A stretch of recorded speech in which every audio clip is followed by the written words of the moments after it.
Hello student, good morning all of you. Now we start chemistry.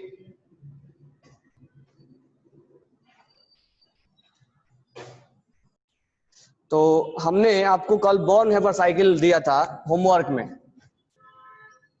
Born Haber cycle, Born Haber cycle, Born Haber cycle आपको मैं दिया था।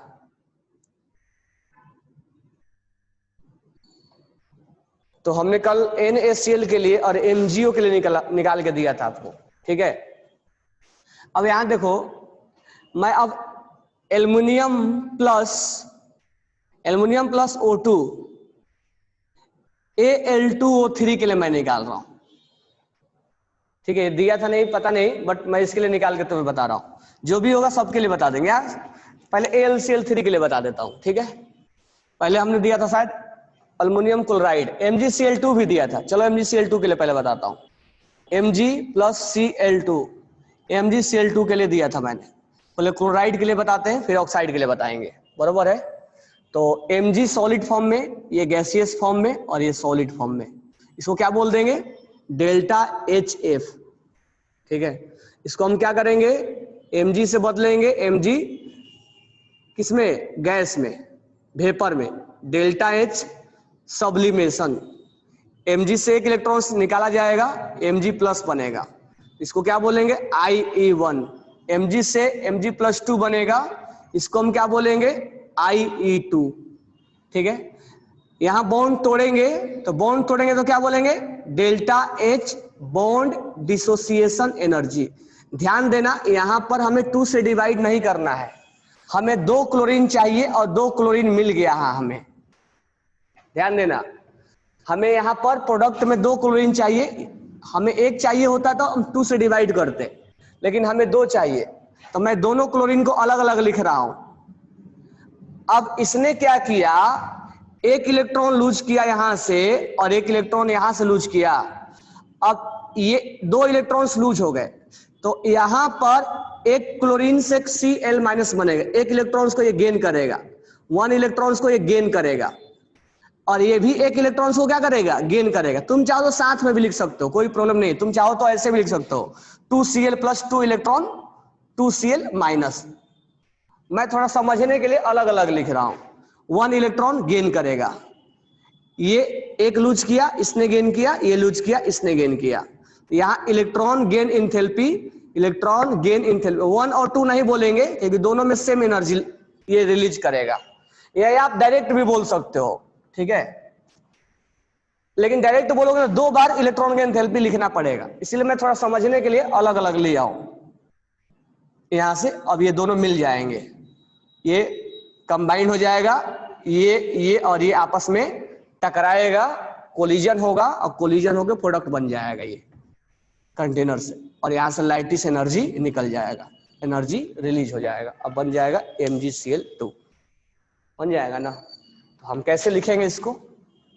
हम लिखेंगे delta HF equal to, क्या लिखेंगे? Delta H sublimation. अब मुझे बताते चलो, सब्लिमेशन एक्सो है कि एंडो है? एंडो है ना। हीट देना पड़ेगा, कोई चीज को सॉलिड से गैस में बदलना है तो हीट तो देना ही पड़ेगा ना। अब यहां से इलेक्ट्रॉन्स निकालना है तो एनर्जी देना पड़ेगा, प्लस IE1। अब यहां केवल IE नहीं लिखेंगे, 1 और 2 दोनों अलग अलग वैल्यू होता है, सेम वैल्यू नहीं होता है, नहीं होता है ना। पीरियोडिक टेबल्स हम पढ़ के आए हैं, तो यहाँ पे दोनों का वैल्यू अलग अलग होता है, तो हम दोनों लिखना पड़ेगा। अब यहां आ जाओ, delta H bond dissociation energy. यहां 2 से डिवाइड नहीं करेंगे, रीजन समझ में आ गया? क्योंकि हमें 2 क्लोरीन चाहिए, अगर एक क्लोरीन चाहिए होता तो हम 2 से डिवाइड कर देते हैं, ठीक है। तो बॉन्ड डिसोसिएशन एनर्जी प्लस, यहां से यहां जाना है, यहां से यहां जाना है, तो यहां electron gain enthalpy, electron gain enthalpy 2 बार करो, या एक इलेक्ट्रॉन गेन एंथैल्पी से 2 टाइम्स मल्टीप्लाई कर दो, क्योंकि दोनों में वैल्यू क्या है? सेम है। यहां से यहां जाना, यहां से यहां जाना सेम है ना, तो 2 बार ऐड कर दो, electron gain enthalpy plus electron gain enthalpy, और दोनों सेम वैल्यू, या 2 टाइम्स लिख दो, कोई फर्क नहीं पड़ता है, प्लस लाइटिस एनर्जी, ठीक है। तो ये एंडो है, ये एंडो है, ये एंडो है, ऊपर लिख दे रहा हूं मैं, एंडो है, ये एंडो है, और ये एक्जो है, और ये एक्जो है, और ये एक्जो है, और कुल मिला के ये क्या आता है, तो ये एक्जो आता है, मतलब ये निगेटिव आता है। ये पहले लिखने आना चाहिए। दूसरा बात, जब आप वैल्यू पुट करोगे, जब न्यूमेरिकल्स बनाओगे और वैल्यू पुट करोगे तो वैल्यू साइन के साथ पुट करोगे। तो put the value with sign, sign बोले तो जहां प्लस है तो प्लस पुट करोगे, माइनस है तो माइनस पुट करोगे, और कुल मिला के वैल्यू क्या आना चाहिए, एक निगेटिव आना चाहिए। ये आपको लिखने आना चाहिए। तो यहां से बॉर्न है वह साइकिल। सबसे पहले हम क्या करेंगे, mg, ये सॉलिड स्टेट में है, सॉलिड को हमें गैस में बदलना है, ठीक है, सॉलिड को हमें गैस में बदलना। अब धीरे धीरे एक पॉइंट और मैं ऐड कर रहा हूं, डेल्टा एच सब्लिमेशन। सॉलिड को गैस में बदलने के लिए कौन सा हिट देंगे, डेल्टा एच सब्लिमेशन। अच्छा, एक चीज ध्यान रखना, ये 1 मोल के लिए डिफाइन होता है। अगर कहीं तुम्हें दो mg चाहिए तो 2 से मल्टीप्लाई करना पड़ेगा। ये 1 मोल के लिए डिफाइन होता है, यानी जो डेटा में वैल्यू देगा, जिसे 10 किलो जूल दे दिया तो वो 1 मोल के लिए दिया। तो सर हमें कैसे समझ में आएगा, 1 मोल, एक कोएफिशिएंट 1 है यहाँ पे, ठीक है। और mg को क्या करेगा, mg प्लस में चेंज करेगा, यानी यहां से एक इलेक्ट्रॉन्स उड़ाएगा इसका, फिर आउटर सेल से एक और इलेक्ट्रॉन्स उड़ाएगा, ठीक है। तो mg से mg प्लस बनेगा और mg से mg प्लस 2 बनेगा। तो यहां कौन एनर्जी लगेगा, IE1 और IE2, दोनों एनर्जी डिफरेंट होता है, तो इसीलिए हमने IE1 और IE2 लिखा है। अब यहां चलते हैं, क्लोरीन है, हमें यहां क्लोरीन कितना चाहिए, 2। तो इसके बॉन्ड को हम तोड़ेंगे, क्लोरीन और क्लोरीन के बॉन्ड को तोड़ेंगे और हमें 2 क्लोरीन मिल जाएगा। तो बॉन्ड डिसोसिएशन एनर्जी यहां पर ये है। अब एक चीज ध्यान देना कि ये मत सोचना कि सिंगल बॉन्ड है तो डबल बॉन्ड के लिए 2 होगा, नहीं, जितना एनर्जी दिया जाएगा तोड़ने के लिए वो वैल्यू तुम्हें दिया जाएगा, उस पर हमें विशेष ध्यान नहीं देना है। अब हमने इसको तोड़ दिया, 2 क्लोरीन हमें मिल गया, हमने जानबूझ के अलग अलग लिखा है। अब ये क्लोरीन जो है, ये जो इलेक्ट्रॉन्स लूज किया है, इसको ये गेन करेगा और Cl माइनस में कन्वर्ट हो जाएगा। ये जो क्लोरीन है, इस इलेक्ट्रॉन को जो लूज किया है वो गेन करेगा और Cl माइनस में कन्वर्ट हो जाएगा। दोनों इक्वल अमाउंट में एनर्जी लूज करेंगे, electron gain therapy, electron gain therapy, ये दोनों एक्जो होंगे, ठीक है। और ये जब दोनों, ये तीनों आपस में कोलिजन होगा, और कोलिजन होके, क्योंकि ये गैसियस फॉर्म में है, ये सारे गैसियस फॉर्म में, तो ये कोलाइड होंगे, और कोलाइड होके एक प्रोडक्ट का फॉर्मेशन करेंगे और वो बन जाएगा MgCl2। तो यहां से एक एनर्जी रिलीज होगा जो कि एक्जो होगा, ठीक है। तो आपको रटने की जरूरत भी नहीं पड़ेगा। तो यहां पर हम लगा देंगे हेस लॉ। हेस लॉ, हेस लॉ क्या बोलता है, जो तुम चीज को डायरेक्ट बना रहे हो उसको स्टेप वाइज बना रहे हो, तो जो एनर्जी डायरेक्ट बनाने में लगेगा वो एनर्जी स्टेप वाइज के सम के बराबर हो जाएगा। तो डायरेक्ट क्या है, delta H formation, heat of formation, मतलब इसको बनाने में कितना हीट लगा, याद रखना हीट ऑफ फॉर्मेशन है ये, और ये निगेटिव होता है। हीट ऑफ फॉर्मेशन, कोई चीज बनाने में एनर्जी रिलीज ही होता है, हीट ऑफ फॉर्मेशन, और ये डेल्टा एच निगेटिव होता है, यानी ये एक्जो होता है ऑलवेज, क्योंकि जब ये पॉजिटिव हो जाएगा तब बनेगा ही नहीं कोई चीज। अब यहां पर ये डायरेक्ट बना दिया हमने, और हमने लगा दिया हेस लॉ। तो ये इनका इक्वल टू ये सम हम ऐड कर देंगे, तो डेल्टा एच सब्लिमेशन, ये एंडो है, मतलब हीट देना पड़ेगा, IE1 IE2 हो गया। बॉन्ड डिसोसिएशन एनर्जी, ये भी एंडो है, मैं यहां लिख दिया हूं, एंडो एंडो एंडो एंडो। अब यहां पर electron gain therapy, electron gain therapy, दोनों में सेम एनर्जी है, तो एक बार लिखे तो तुम 2 टाइम्स मल्टीप्लाई भी कर सकते हो या अलग अलग ऐड कर दो, कोई फर्क नहीं पड़ता है, समझने के लिए मैं लिखा हूं। और ये जब कंबाइंड होंगे तो लैटिस एनर्जी क्या होगा, मिल जाएगा। ये क्या होता है, एक्जो। तो याद रखना लैटिस एनर्जी पूछा जाता है कि एक्जो होता है कि एंडो होता है, तो एक्जो होता है, ठीक है, और ये एक्जो होता है। कुल मिला के ये वैल्यू निगेटिव ही आता है, पॉजिटिव वाला वैल्यू का डेटा कम हो जाता है और निगेटिव वाला वैल्यू का डेटा ज्यादा हो जाता है। और जब आप न्यूमेरिकल्स बनाओगे तो ये वैल्यू विथ साइन पुट करोगे, ठीक है। तो ये आपका लिखने का तरीका है। अब बात रहा इस पे न्यूमेरिकल्स कैसे पूछा जाएगा। तो न्यूमेरिकल्स डेटा आपको दिया जाएगा, तो पहले आप ये लिखोगे, लिखने के बाद डेटा पुट करोगे विद साइन, आपका आंसर आ जाएगा। हो सकता है वो डेटा एक्स वाई के फॉर्म में हो, या हो सकता है वो डेटा न्यूमेरिक के फॉर्म में हो।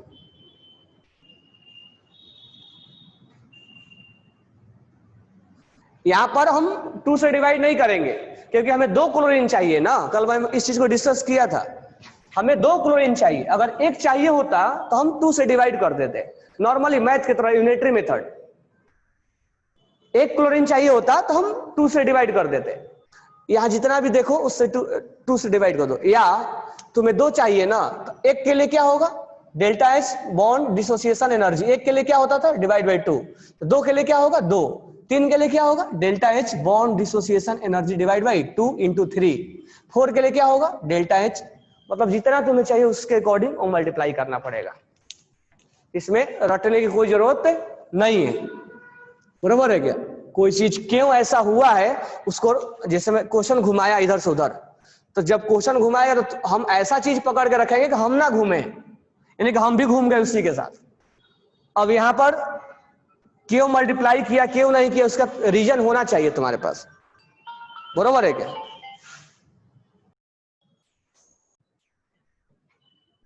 हमें 2 क्लोरीन चाहिए, तो इसको तोड़ो, सोचो कि क्यों हमने डिवाइड नहीं किया। क्लोरीन के बीच में बॉन्ड बना हुआ है, हमने तोड़ा तो कितना क्लोरीन मिलेगा, 2 क्लोरीन। हमें 2 ही क्लोरीन चाहिए ना, इसको बॉन्ड को तोड़ने में 2 क्लोरीन मिला, तो क्यों हम इसको डिवाइड करेंगे।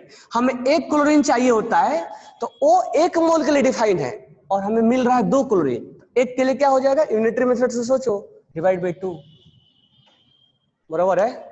तो ये चीज समझ में आ गया सबको। बोर हेस लॉ, हेस लॉ वगैरह समझ में आ गया। हेस लॉ क्या है, कौन पॉजिटिव है कौन निगेटिव है, क्योंकि ये पूछा जाता है कौन एक्जो है कौन एंडो है। तो बॉन्ड हेवर साइकिल अब हम बना रहे हैं एल्युमिनियम क्लोराइड के लिए।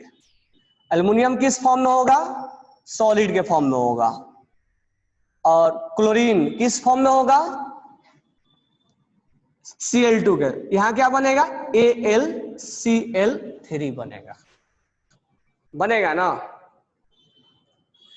तो यहां पर हम 2 तरीके से बना सकते हैं। पहला चीज तो ये है कि बैलेंस नहीं है, नहीं है ना, तो पहला हम इसको बैलेंस कर दें। तो हमारे पास बैलेंसिंग के अलग अलग तरीके हो जाएंगे।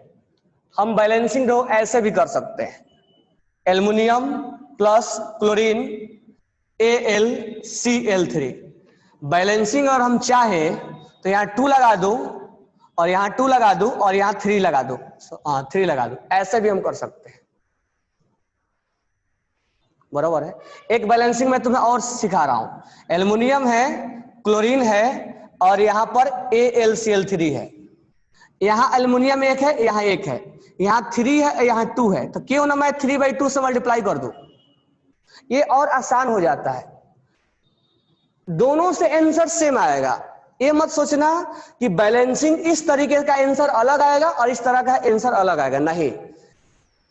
बैलेंसिंग से उसका रिएक्शन में कितना हीट रिलीज हुआ वो डिपेंड इसके बैलेंसिंग में नहीं करता है। बैलेंसिंग को डिपेंड नहीं करेगा कितना हीट। तो तुम बैलेंस इस तरीके से करो या बैलेंस इस तरीके से करो। अब ये कैसे आ गया 3/2, तो 3/2 इंटू क्या करते हो 2, ये वाला 2 क्या आ गया, मल्टीप्लाई कर दो, क्या आ गया 3, ये 3 क्लोरीन आ गया। ऐसे ही आप करते हो ना, 3 इंटू 2 6, यहाँ भी 6 और ये 2, तो हम ऐसे फ्रैक्शन में ले लिए, फ्रैक्शन में मल्टीप्लाई कर दो, यहाँ पर क्या आ गया 3 आ गया। तो कुल मिला के ये मैं आपसे बोल रहा हूं कि अगर कोएफिशिएंट लेते हैं हम, बैलेंसिंग अलग अलग तरीके से करते हैं, तो बैलेंसिंग से हमारा आंसर चेंज नहीं होने वाला, ये चीज ध्यान रखना। तो हम ऐसा क्यों ना करें कि बैलेंसिंग हम आसान वाला मेथड से करें, ठीक है। तो दोनों मैं तरीके से सिखा दे रहा हूं कि कैसे, हालांकि दोनों का आंसर क्या आएगा, सेम आएगा। डेल्टा HF का वैल्यू क्या आएगा, सेम आएगा, ठीक है। तो दोनों तरीके से सिखा दे रहा हूं। तो पहले आसान मेथड वाला बता दे रहा हूं। यहाँ 3 है तो यहाँ 3/2 से मल्टीप्लाई कर दे रहा हूं, 3/2 इंटू 2, या 3/2 नहीं समझ में आ रहा तो 1.5 लिख दो, 1.5 में और 2 से मल्टीप्लाई करो, कितना आएगा 3 आएगा। सर फ्रैक्शन में ले सकते हैं क्या, हाँ ले सकते हैं, ठीक। ठीक है, 3/2 कर दो। अब यहां ध्यान देना, अब एल्युमिनियम सॉलिड है, किसमें बदलना है? एल्युमिनियम गैस में। डेल्टा H सब्लिमेशन, मैं दोनों तरीके से बैलेंसिंग करके बता दे रहा हूं, पहले इस तरीके से सीख लो। अब एल्युमिनियम गैस में चला गया, अब एल्युमिनियम से कहां जाएगा? एल्युमिनियम प्लस में। एल्युमिनियम प्लस से कहां जाएगा? एल्युमिनियम +2 में। एल्युमिनियम +2 से कहां जाएगा? एल्युमिनियम +3 में, क्योंकि यहां ऑक्सीडेशन स्टेट +3 है।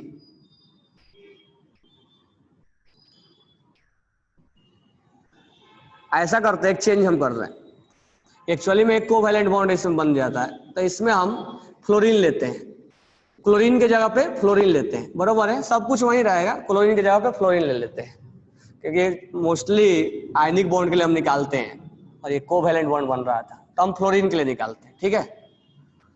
अब यहां पर सेम टू सेम है, अब ये गैसियस फॉर्म में आ गया। अब यहां पर मुझे बताओ कितना, अगर इसके बॉन्ड को तोड़ेंगे तो कितना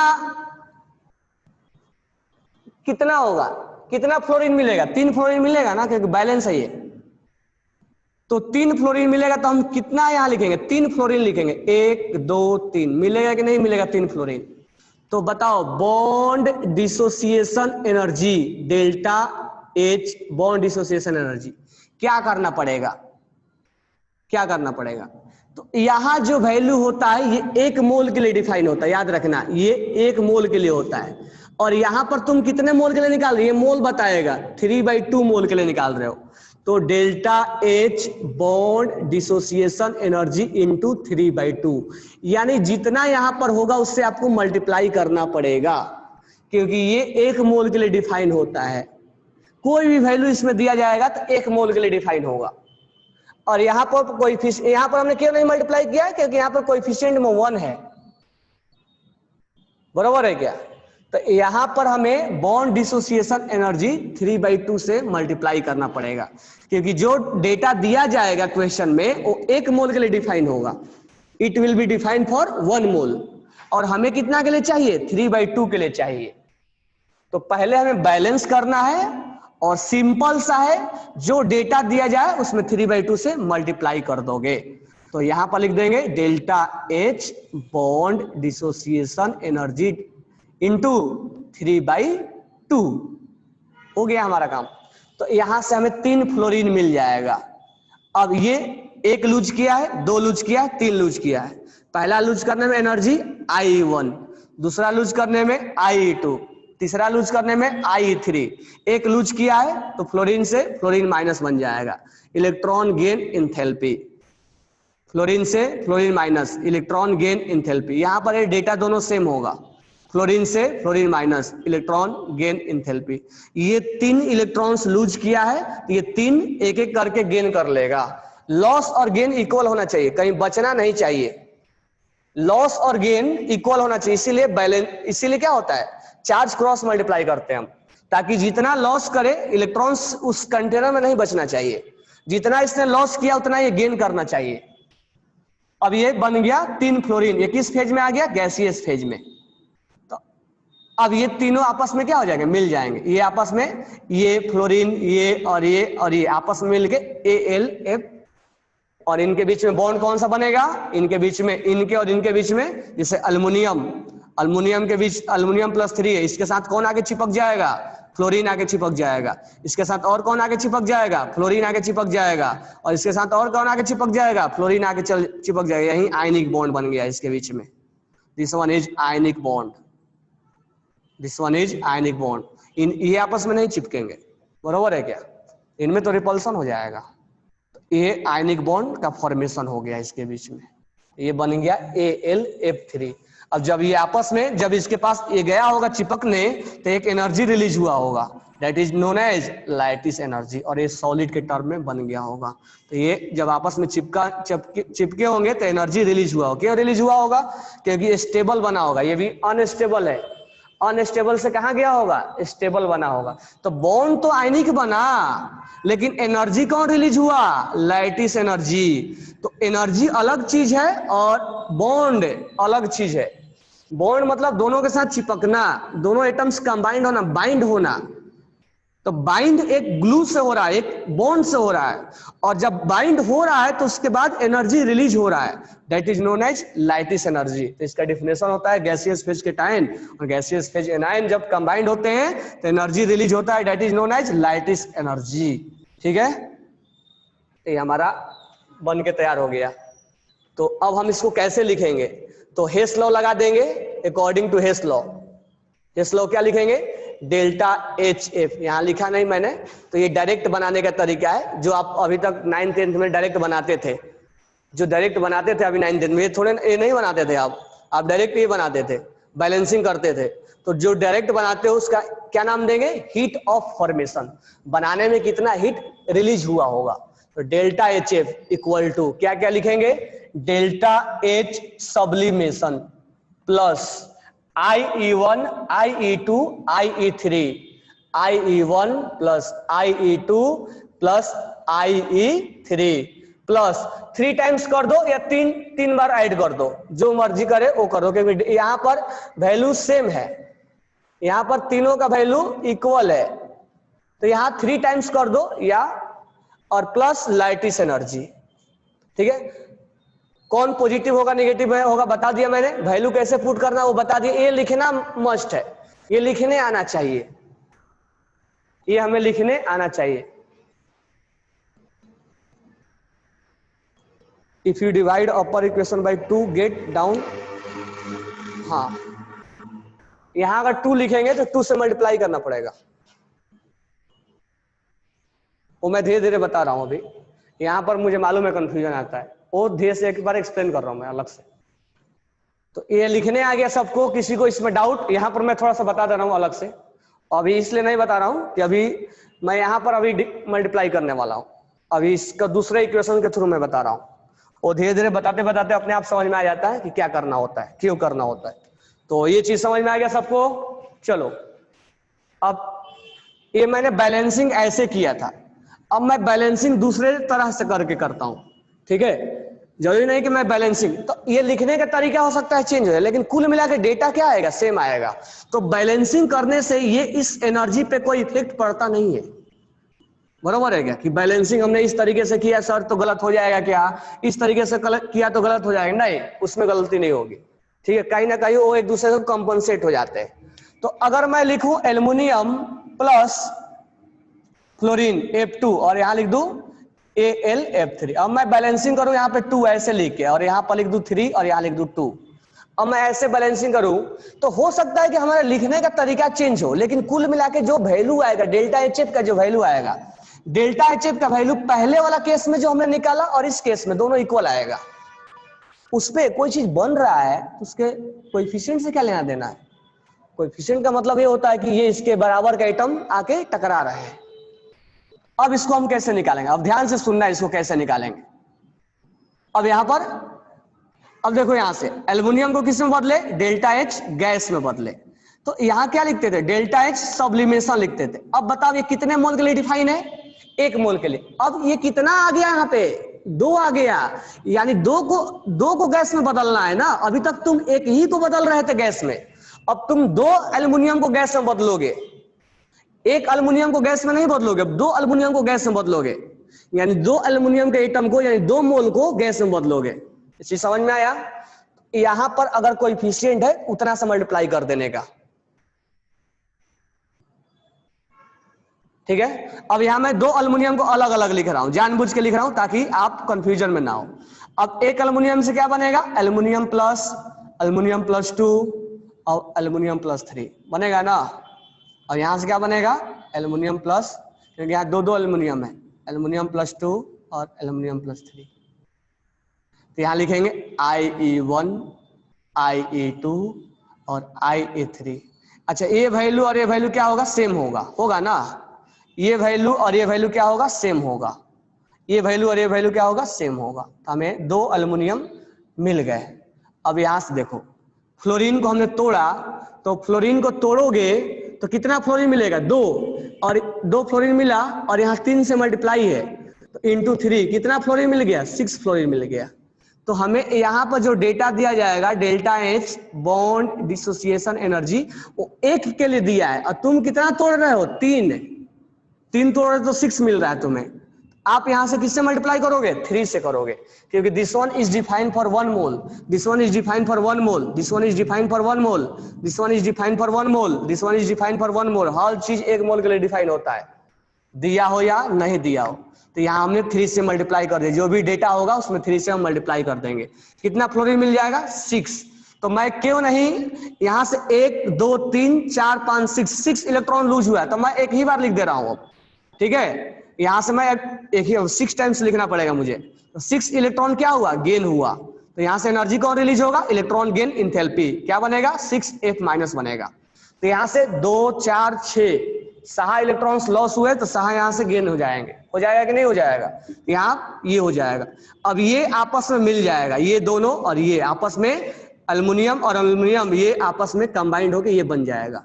यहां से कौन सा एनर्जी रिलीज होगा? Lattice energy. यहां से रिलीज हो जाएगा लैटिस एनर्जी।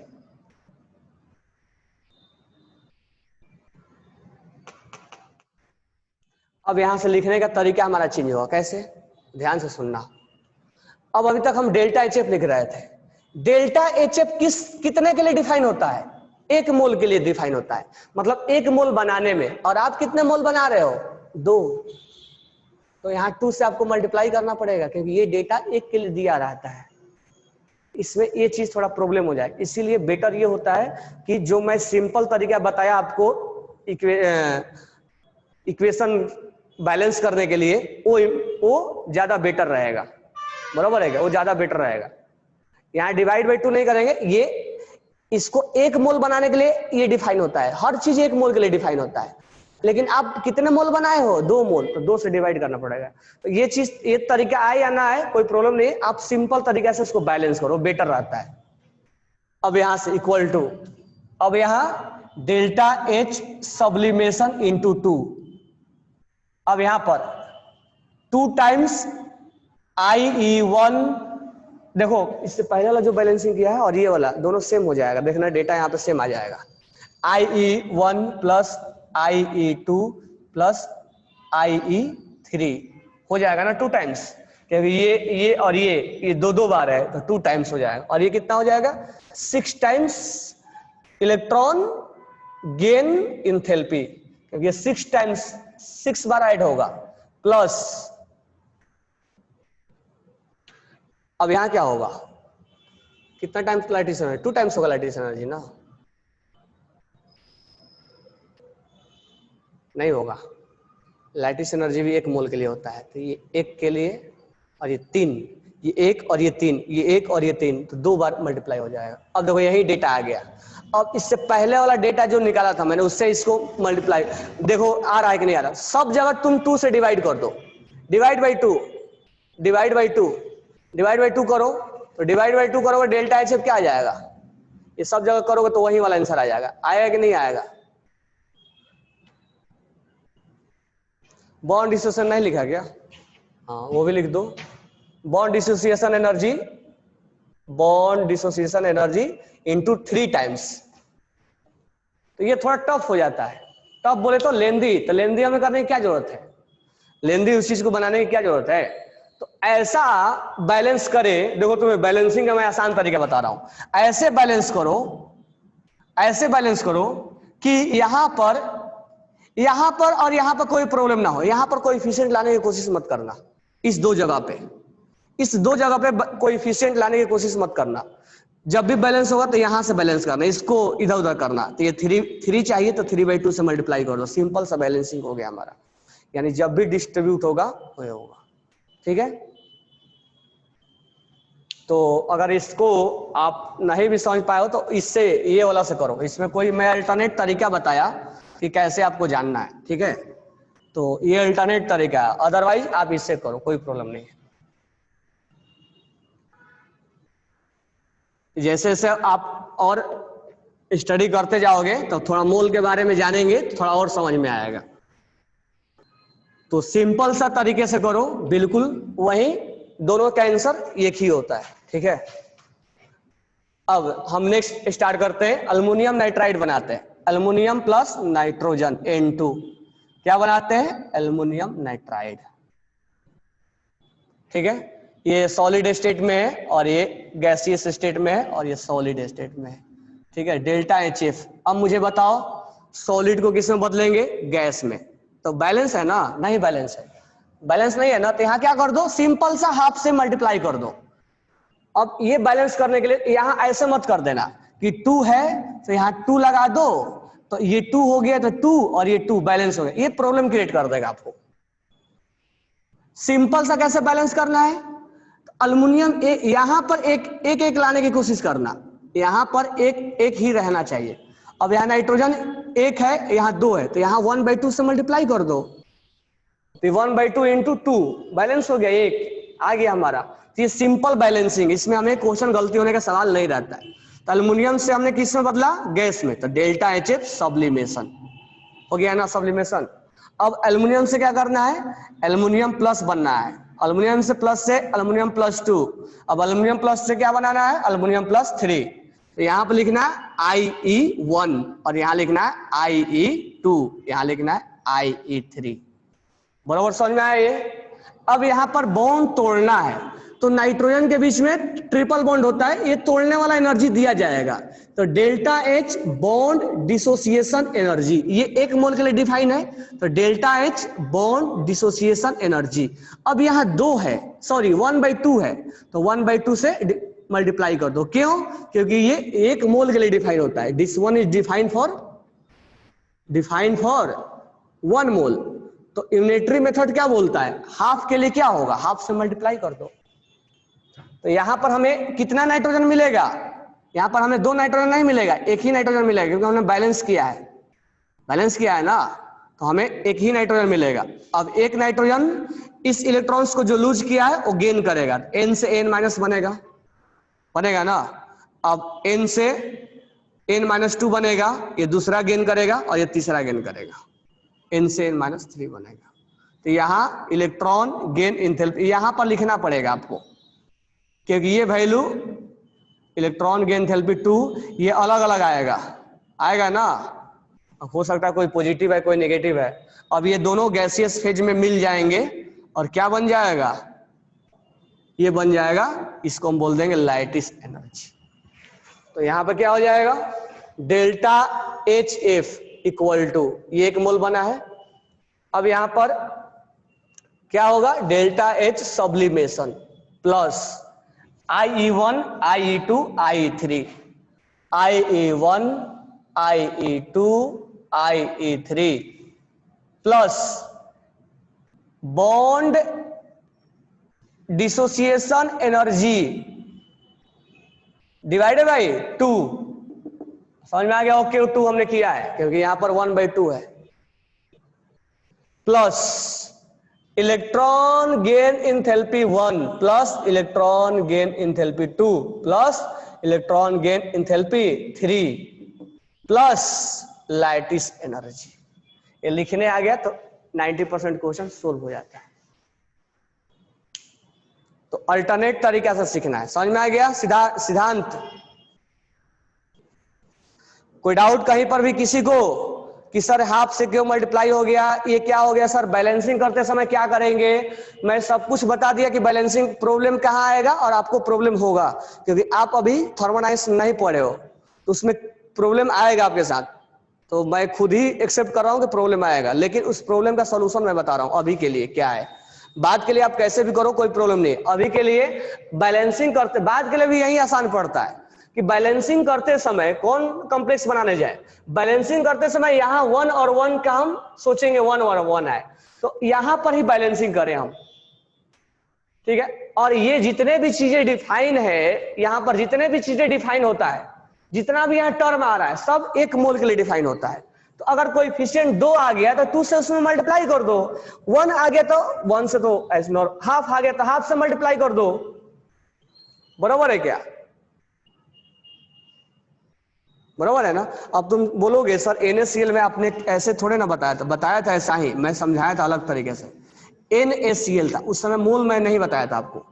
अब हमें बैलेंस पहले करो, तो यहाँ हाफ करोगे ना पहले, तो इसीलिए बॉन्ड डिसोसिएशन में क्या होता है, हाफ से मल्टीप्लाई होता था।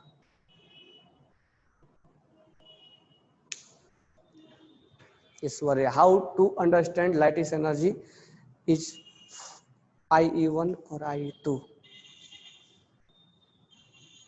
अच्छा, ये कैसे समझ में आएगा कि IE1 और IE2? हाँ, तो आउटर सेल में अब तो बार बार तो क्या आता है, अभी तक क्या आ रहा है, अल्कली मेटल आता है। तो मुझे बताओ lithium, sodium, potassium, rubidium, caesium, ये कितना लूज करेंगे? बार बार तो यही एटम आ रहे हैं, बेरिलियम, Mg, कैल्शियम, स्ट्रोंसियम, बेरियम, ज्यादा एल्युमिनियम आ रहा है। तो बताओ ये कितना लूज करेंगे? अपना ऑक्टेट कंप्लीट करने के लिए ये कितना लूज करेंगे? एक लूज करेगा, एक लूज करेगा ना। तो ये इसमें IE1 लिखना पड़ेगा और इसमें IE2 लिखना पड़ेगा, I1 प्लस I2 लिखना पड़ेगा, और इसमें IE1, I2 और I3 लिखना पड़ेगा। बरोबर है क्या? या दूसरा कैसे समझ सकते हो, एल्युमिनियम पे ऑक्सीडेशन स्टेट निकाल दो। तो एल्युमिनियम का ऑक्सीडेशन स्टेट क्या होगा? यहाँ पे +3 और नाइट्रोजन पे कितना होगा? -3। तो यहाँ पर 3 लूज करवाना होगा और नाइट्रोजन पे 3 गेन करवाना होगा। तो ये 3 लूज वाला ये 3 गेन कर लेगा। तो ये तो सिंपल सा है, कितना आयनस एनर्जी लिखना है, क्योंकि एल्युमिनियम पे तो 4 जान चुके हैं ना। अल्कली मेटल रहेगा तो 1, अल्कलाइन अर्थ मेटल रहेगा तो 2, बाकी एल्युमिनियम वगैरह आएंगे तो Vedant. Sir third electron gain therapy is endo या एक्सो? एंडो होगा, इसमें तो पहला ही एंडो होता है। नाइट्रोजन के केस में ये एंडो ही होता है, एक्सो तो होता नहीं है। नाइट्रोजन के केस में पहला ही एंडो होता है, लिखवाया था जब इलेक्ट्रॉन गेन थेरेपी पढ़ाया था कि नाइट्रोजन के केस में पहला ही एंडो होता है, एक्सो इसमें होने का कोई सवाल ही नहीं है।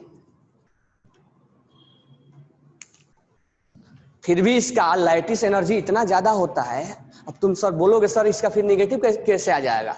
सर ये पॉजिटिव, ये पॉजिटिव, ये पॉजिटिव, ये पॉजिटिव, ये पॉजिटिव, ये पॉजिटिव, ये पॉजिटिव, ये पॉजिटिव, तो फिर ये वैल्यू निगेटिव कैसे आएगा? आएगा, इसके पास एक और बहुत तगड़ा वाला एनर्जी है, लैटिस एनर्जी। और एल्युमिनियम नाइट्राइड के पास लैटिस एनर्जी बहुत ज्यादा होता है, यानी यहाँ निगेटिव इतना ज्यादा हो जाएगा कि इनको सबको पीछे छोड़ देगा। ये लैटिस एनर्जी बहुत हाई होता है एल्युमिनियम नाइट्राइड में। या और कोई डाउट इसमें? ये लिखने आ गया सबको? आगे लिख लोगे ना? एल्युमिनियम नाइट्राइड क्लोराइड वाला बता दिया मैंने। तो कहां पर गलतियां होता है, कहां पर गलती नहीं करना है, समझ में आ गया? बैलेंसिंग आराम से करना है, कोई इसमें आराम से करना है। बैलेंसिंग यहां पर 1 1 करना है, ध्यान रखना मैं क्या बोल रहा हूं। अगर यहां पर 1/2 है तो डेटा में 1/2 से मल्टीप्लाई करो। यहां वाला I2 I3 समझ में आ गया होगा, ये वैल्यू समझ में आ गया होगा। और एक बार थोड़ा सा दिमाग लगा के बना लो कि ये नाइट्रोजन कितना मिलेगा, 2 से 1/2 1 ही नाइट्रोजन मिलेगा, कोई डाउट नहीं होना चाहिए। और ये लिखना आना आ गया, चलो तो आगे बना लोगे। मैग्नीशियम ऑक्साइड का कल मैंने बता दिया था। तो अब क्या होगा, अब जितना भी होगा वो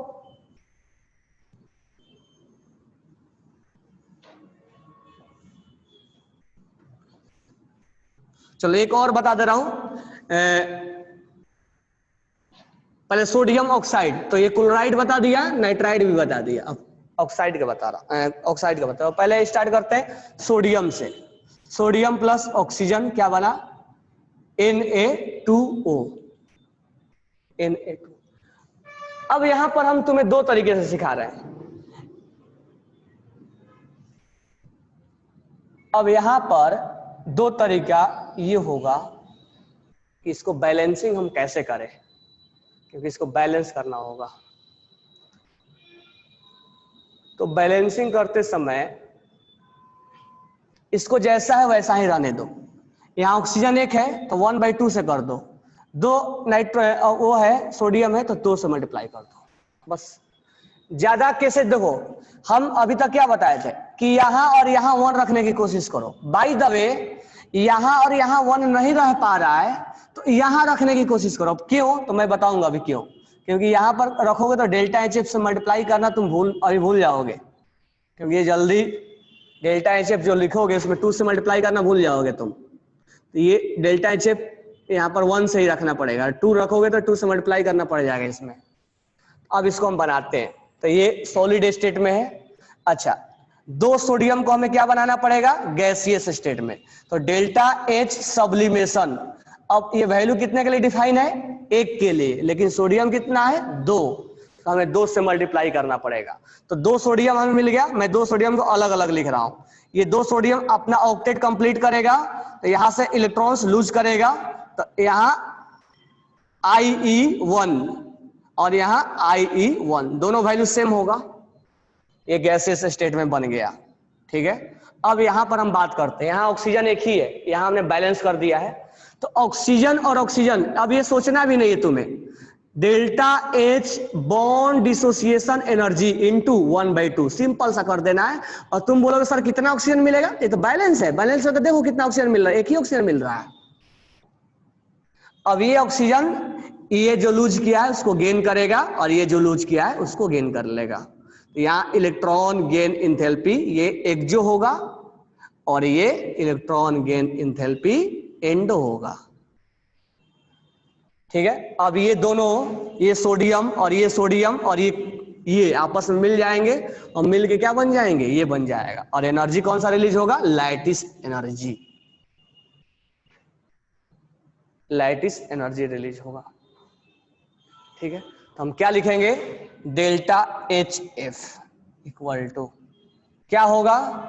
यहां पर लिखो delta H sublimation into 2 plus, अब मैं 2 टाइम्स लिख दूं क्योंकि दोनों का डेटा तो सेम ही है ना, तो 2 टाइम्स IE1। ठीक है, यहां क्या लिखूं? Delta H bond dissociation energy divide by 2, और यहां क्या लिखूं? Electron gain enthalpy 1 plus electron gain enthalpy 2 plus lattice energy.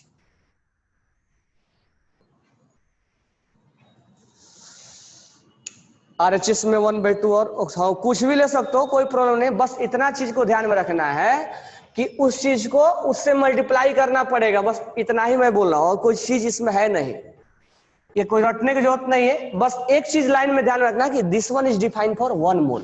कोई भी डेटा जो है 1 मोल के लिए डिफाइन होता है।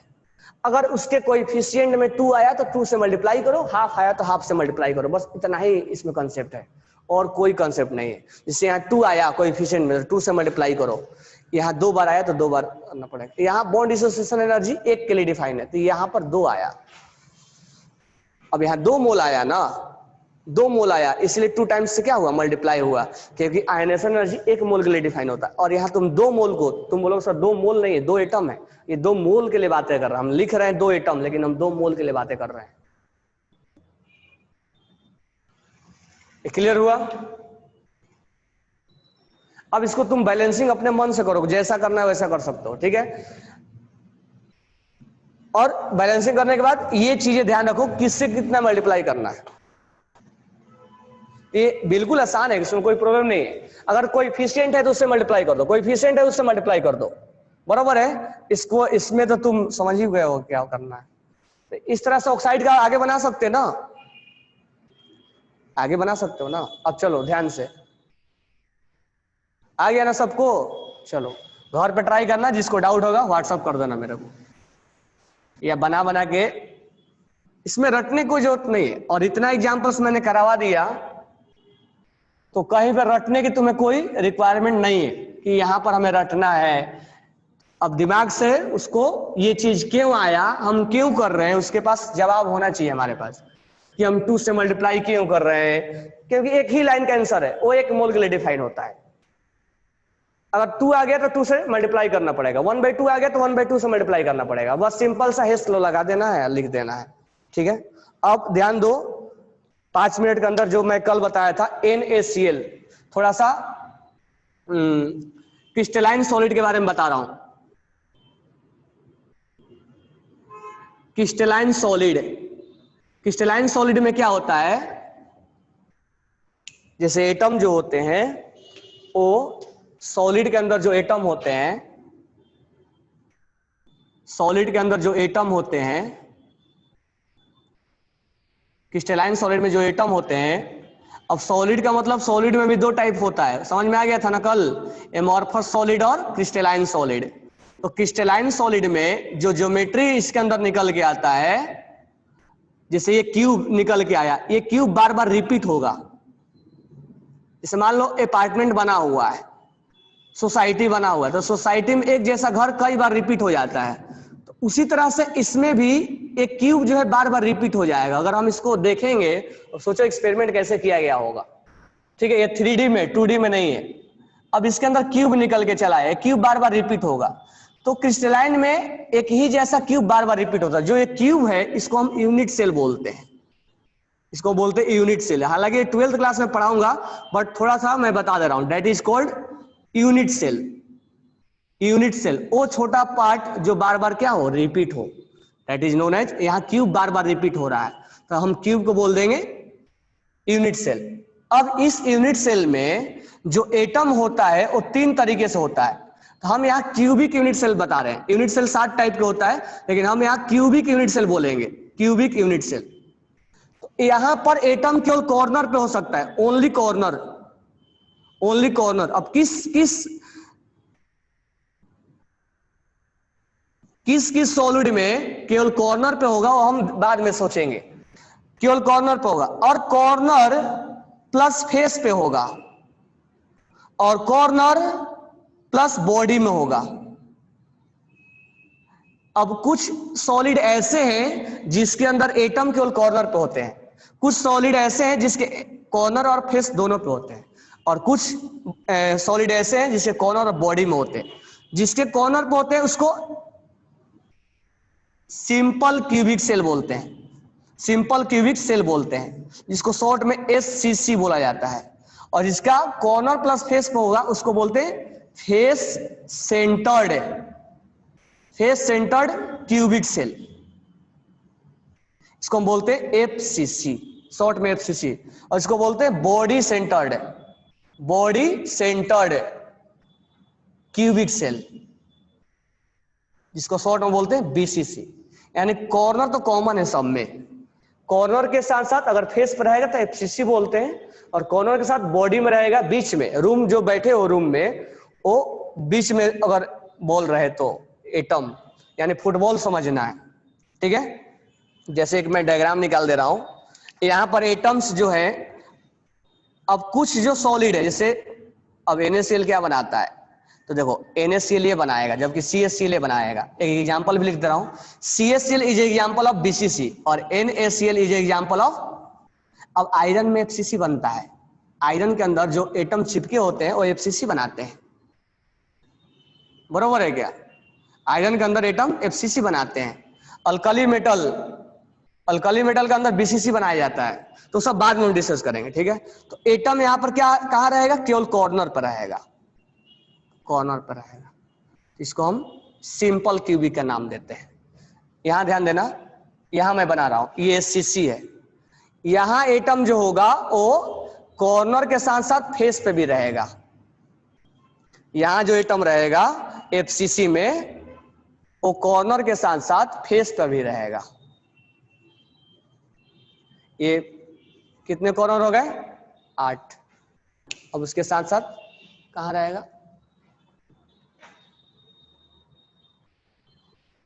फेस पे भी रहेगा, ये फेस है। ये 6 जो फेस है, 4 ही फेस दिख रहा है, एक ऊपर एक नीचे, इधर इधर, साइड वाला इधर और आगे वाला नहीं दिख रहा है, इसमें 3D में नहीं दिखेगा। तो रूम में बैठे हो, जिस रूम में बैठे हो उसमें देखो 6 वाल होंगे, दीवार 6 दीवार होंगे, वो इन 6 दीवार क्या है, फेस है, जिसको हम FCC बोलते हैं। और BCC कुछ इस टाइप का होता है, ये BCC होता है। तो हर सॉलिड अलग अलग बनाता है, कोई FCC होता है, इसमें स्कैंडियम भी लिख सकते हैं, scandium is example of SCC। और यहां पर जो BCC होता है वो एटम्स एक बीच में होता है, बॉडी में जिसको बोलते हैं, जहां हम बैठे हुए हैं उसके बीच में एटम होता है, इसको हम बोलते हैं BCC। तो this one is SCC, this one is FCC, this one is BCC।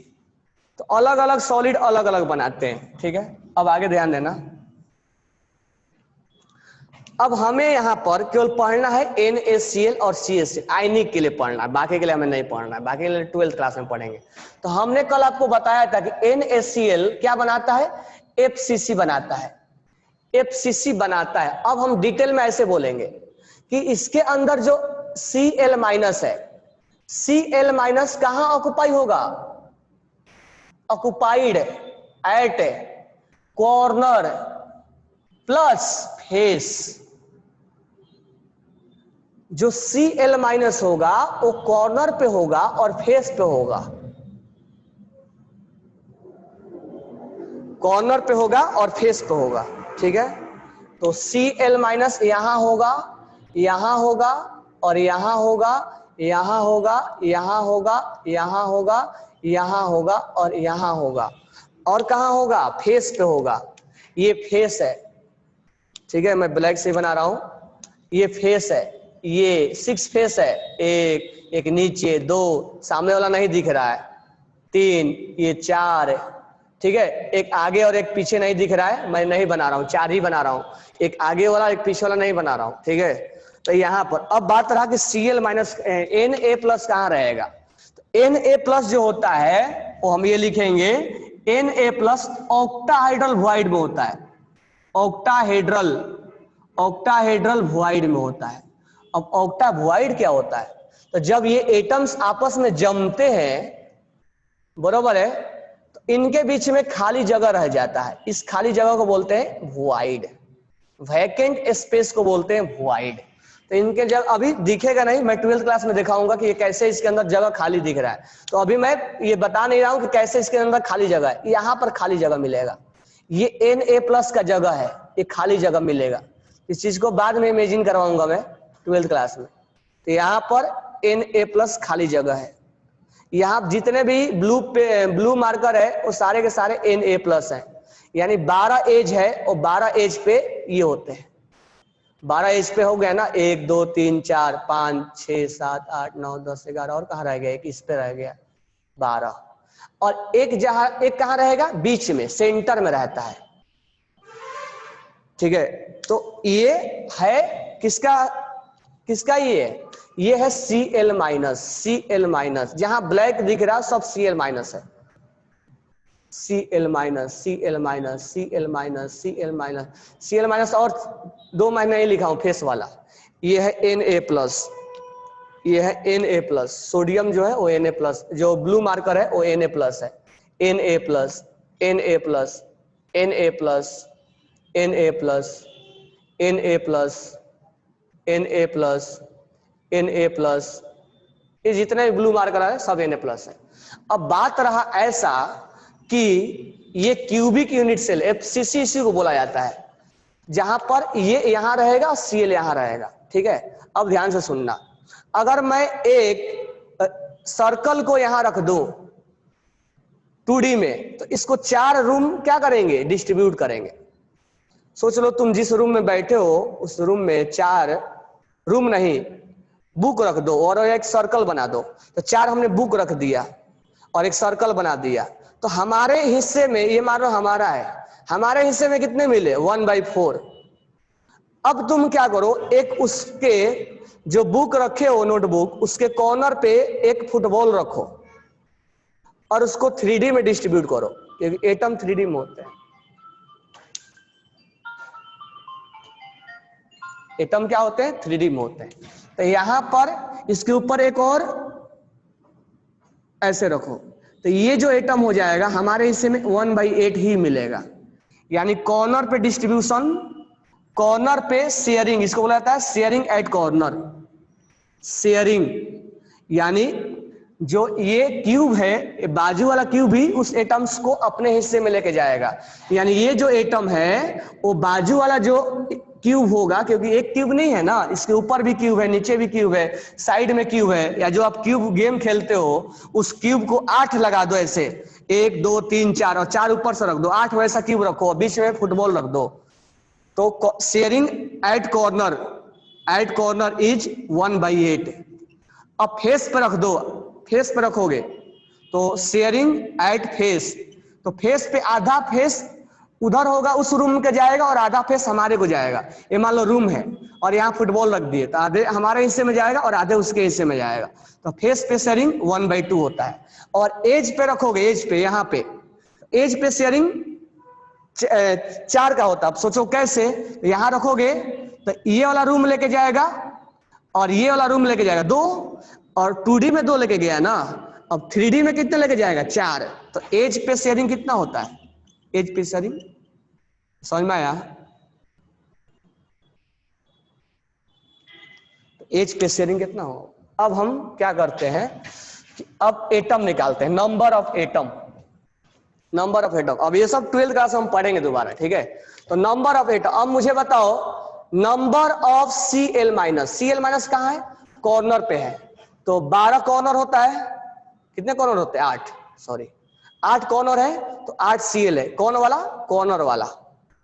और फेस कितने हैं 6 फेस पे है ना। तो हमारे हिस्से में कितना आया, 8 कॉर्नर पे है, तो हमारे हिस्से में 1/8, और फेस पे 6 है, हमारे हिस्से में ये आ गया 1 और ये आ गया 3।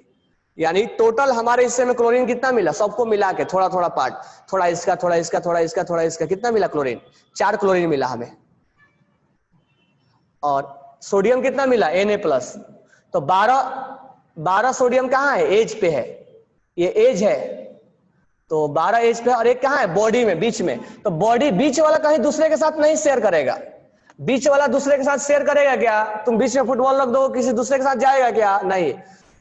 अब ये आ गया 4, तो इस क्यूब के अंदर 4 Na+ मिला और 4 Cl- मिला, तो ये बन जाता है 4 NaCl।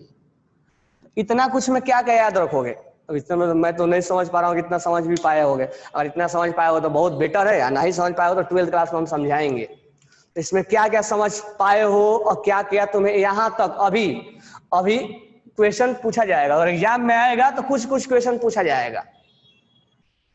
तो क्या क्या क्वेश्चन में याद रखोगे, एक तो शेयरिंग वाला याद रखना, Cl- क्या बनाता है वो याद रखना, एटम्स कहाँ होते हैं वो याद रखना, कौन सा वॉइड होता है वो याद रखना, कितने एटम होते हैं क्यूब के अंदर वो याद रखना।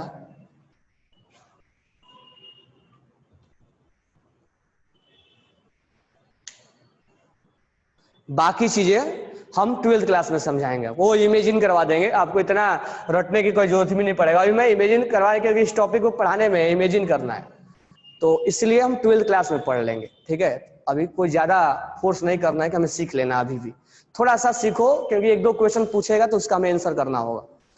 वो इसलिए कि आउट ऑफ लाना होता है, तो आउट ऑफ के लिए 1-2 क्वेश्चन ऐसा डालना पड़ता है, और डालने के लिए तो वही 1-2 क्वेश्चन मिस हो जाता है, हमारा रैंक पीछे भाग जाता है।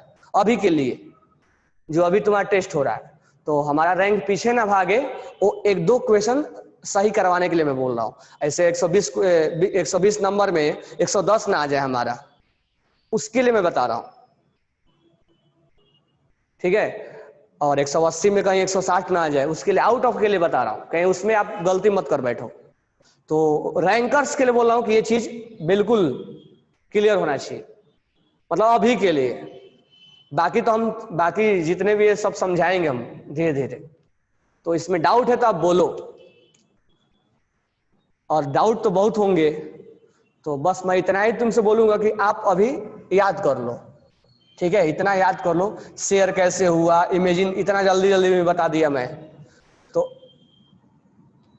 इसको अभी याद कर लो आप। हाँ, CaCl के लिए बता रहा हूं मैं, इसके बाद CaCl के लिए बता रहा हूं, ये NaCl के लिए मैं एक्सप्लेन किया, CaCl के लिए बता रहा हूं। नहीं तो मैं दोबारा एक बार फिर से इसको ट्राई कर रहा हूं बताने के लिए, ठीक है। क्योंकि थोड़ा थोड़ा तो सीख जा रहे हो ना, थोड़ा थोड़ा समझ में आ रहा है कि ये हो रहा है ना, एटलीस्ट तो ये समझ में आया ना, ये 3 टाइप का होता है। तो NaCl जो है वो NaCl क्या बनाता है, FCC बनाता है, और CaCl क्या बनाता है, BCC बनाता है। एटलीस्ट तो डिफिनेशन तो समझ में आ गया ना, कि सॉलिड के अंदर ऐसा भी होता होगा, कुछ तो इमेजिन हुआ कि सॉलिड ऐसा भी होता है क्या, हाँ ऐसा भी होता है। तो अभी तक जो आप पढ़े हो सॉलिड, कि सॉलिड में फोर्स ऑफ अट्रैक्शन ज्यादा होता है, तो उतना से काम नहीं चलेगा। सॉलिड में एटम कहाँ होते हैं, उसके अंदर स्ट्रक्चर कैसा बनता है, ये एटम्स कैसे मालूम चला, एक एटम्स दूसरे एटम से कितने दूरी पे है, कौन टच कर रहा है कौन टच नहीं कर रहा है। ये 12th क्लास में जाओगे तो पहला ही चैप्टर मिलेगा सॉलिड स्टेट। तो कहने के लिए सॉलिड स्टेट है, पूरा टॉपिक इमेजिनेशन है, कि एटम यहाँ है एटम यहाँ है, ठीक है, और सबसे 12th क्लास के इजीएस्ट टॉपिक में आता है वो, मतलब उस पे हम अगर पढ़ लेते हैं तो हमारा मार्क्स आता ही आता है, बस उसमें इमेजिन करना है, तो इमेजिनेशन है वो थोड़ा वो। तो केमिस्ट्री में इमेजिनेशन भी है, लॉजिक भी है, और न्यूमेरिकल्स भी है, और एक्सेप्शन भी है। ठीक है, तो कुल मिला के हमें सारे चीजें पढ़ने होते हैं। अब CSCl के थोड़ा एक्सप्लेन कर दे रहा हूं मैं। CSCl में जो है, CSCl बनाता है BCC, बॉडी सेंटर क्यूबिक, जहां Cl का जगह होता है corner, each corner plus body में होता है, सॉरी ईच कॉर्नर पे, केवल कॉर्नर पे होगा। और CS प्लस, ये थोड़ा आसान पड़ता है, CS प्लस जो होता है वो बॉडी में होता है। अब ये बॉडी में क्यों होता है मैं बता रहा हूं। एक्चुअली होता है क्या, पहले लिख रहा हूं तब बता रहा हूं। ये है कॉर्नर, सॉरी ये है क्यूब के कॉर्नर पे क्या होंगे, ये मैं एटम छोटे छोटे बना रहा हूं, एक्चुअली में ये टच किए रहेंगे, वो सब मैं बता नहीं रहा हूं। ये एटम्स यहाँ कॉर्नर पे है, कौन से है, Cl माइनस है, सारे कॉर्नर पे, 8 कॉर्नर पे है। अब होगा क्या, ये जब 8 कॉर्नर पे रखोगे, थोड़ा सोच के देखोगे, 8 कॉर्नर पे हमने फुटबॉल रखा, बड़े बड़े फुटबॉल रख दो 8 कॉर्नर पे, रख के देखो, या ऐसे रख के देखो, 2D में रख के देखो, यहाँ फुटबॉल सर्कल रख के देखो यहाँ पे, ये कुछ जगह मिल रहा है बीच में खाली, उसी जगह में क्या रहेगा, CS प्लस रहेगा बॉडी में। सर आपने NaCl में आपने Na प्लस को आपने ऑक्टाइडल वॉइड में, Na प्लस का साइज बहुत कम है, तो जो जिस साइज का होता है उसी में फिट बैठता है वो, उसी वॉइड में जाकर वो फिट बैठता है। CS का साइज ज्यादा है, इसीलिए ऐसा स्ट्रक्चर वो बना देता है, बीच में आ जाता है वो, ये बॉडी में आता है, इसको बोलते हैं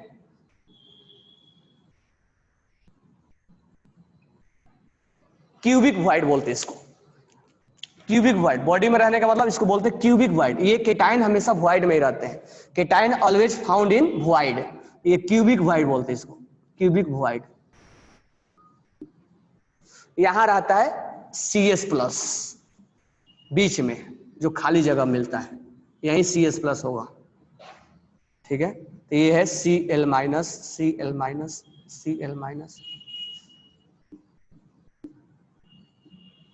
और ये CS प्लस है। तो जो बीच में होगा तो उसका तो शेयरिंग होगा नहीं, तो कॉर्नर पे कितना शेयरिंग होता है, तो नंबर ऑफ Cl माइनस कितना हो जाएगा, 8 कॉर्नर पे है ना, और कॉर्नर पे शेयरिंग कितना होता है 1/8, तो 1/8 इंटू 8 कितना आ गया 1, यानी Cl कितना आ गया, Cl 1 हो गया।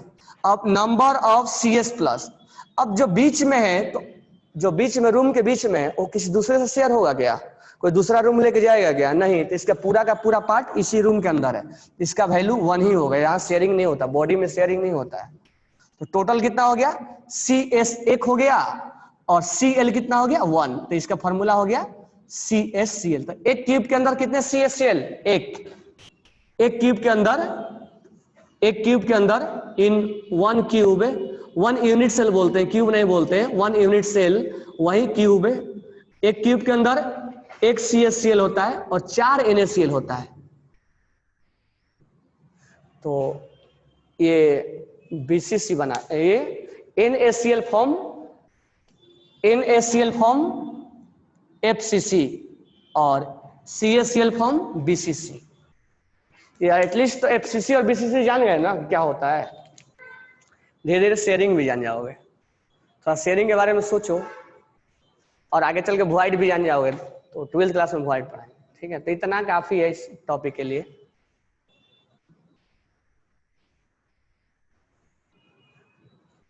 Please explain that and point calculation it is blur. कौन सा कैलकुलेशन, ये वाला क्या, यहां पर क्लोरीन कितने हैं, क्लोरीन 8 है ना क्लोरीन कॉर्नर पे, तो एक हमारे हिस्से में कितना होगा, वैसे तुमसे सोचवा रहा हूं मैं, चलो अब इतना चीज को हटा दे रहा हूं। अब मैं शॉर्टकट बता रहा हूँ सब चीजों को। एक बार मैं शॉर्टकट बता रहा हूँ क्योंकि बहुत सारी चीजें एक साथ बता दिया।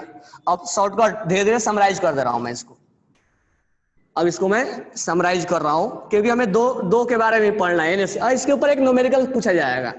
तो न्यूमेरिकल्स में जब आएगा, आपके वॉल्यूम में है अभी न्यूमेरिकल और अभी है न्यूमेरिकल, तो जब न्यूमेरिकल्स आएगा तो मैं बता दूंगा क्योंकि न्यूमेरिकल्स एग्जाम में बहुत ज्यादा अभी के एग्जाम में पूछा जाता है। अब अगर आप आउट ऑफ लाना चाहते हो तो न्यूमेरिकल्स को बनाना पड़ेगा। तो मैं न्यूमेरिकल्स अभी नहीं बता रहा हूँ, और न्यूमेरिकल्स जब आप सोल्व करोगे तो मैं बता दूंगा उसी समय, क्योंकि न्यूमेरिकल्स एक्चुअली 12th क्लास में है, बट अभी बता दूंगा, कोई प्रॉब्लम नहीं है।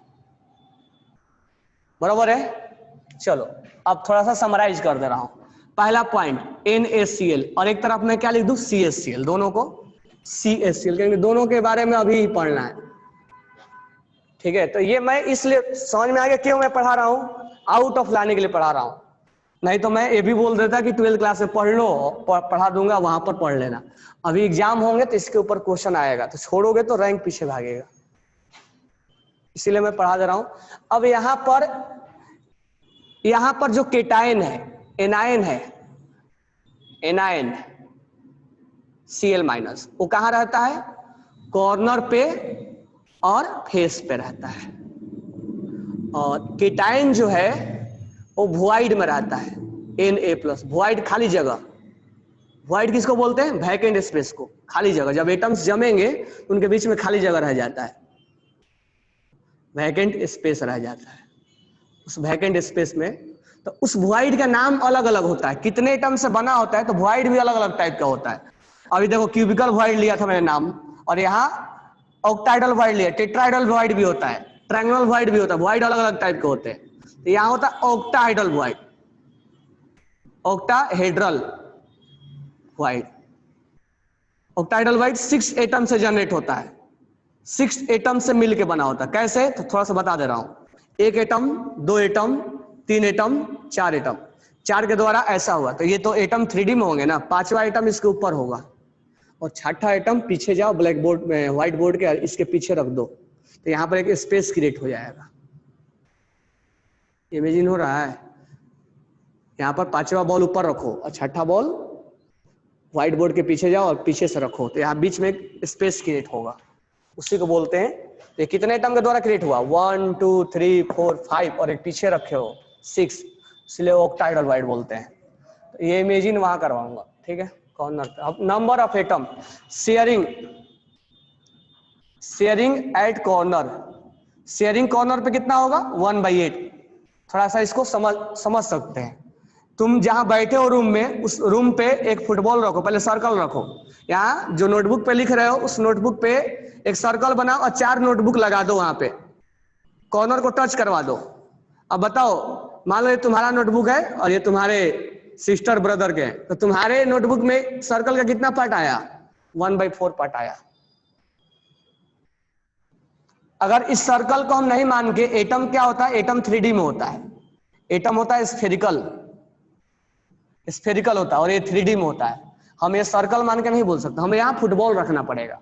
अब फुटबॉल रख के, अब तुम जो रूम में बैठे हो उस रूम के कॉर्नर पे फुटबॉल रखो, तो ये फुटबॉल इधर जाएगा, ये फुटबॉल इधर जाएगा, ये फुटबॉल इधर जाएगा, ऊपर निकला होगा, 4 रूम ऊपर से आएगा। या तुम जो गेम खेलते हो क्यूब है, क्यूब खेलते हो, उसमें 8 क्यूब लेके आना, 8 क्यूब में कॉर्नर पर रख देना एक फुटबॉल है, छोटा सा बॉल।